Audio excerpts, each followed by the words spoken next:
We are gathered here to honor the life of Thane Krios. Thane touched each of our lives in different ways. The Counselor knew him as a hero. The Normandy's crew knew him as a brother in arms. And others as a father devoted to his son.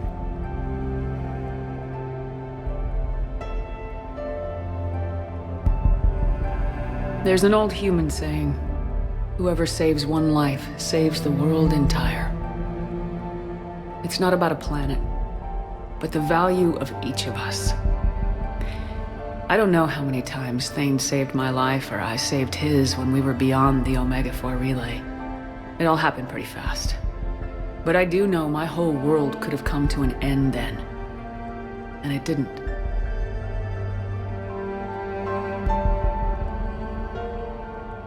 Even when he was terminally ill and had no business fighting on, something in Thane told him he could save one last life.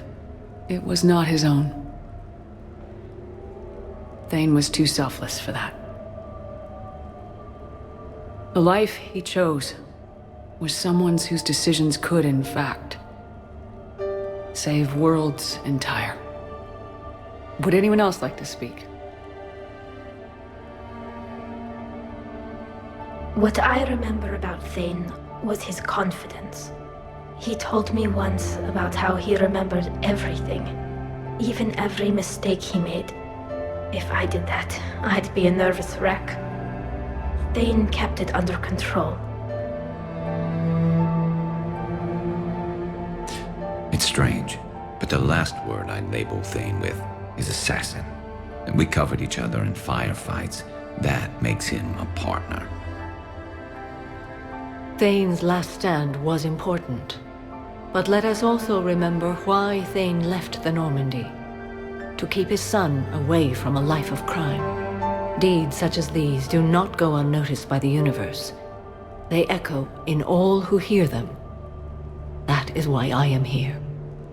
Thane took himself seriously, a trait with which I did not always agree. I tried to make him laugh on several occasions. But what I interpreted as a lack of humor was masking a great effort. Thane was turning his life around, in a way few organics do. The day Thane came onto the Normandy, all Kelly and I knew about him was that he could probably kill us all with a ballpoint pen. But after you got to know him, there wasn't any reason to be afraid. He let you know where you stood. Kolyat, do you,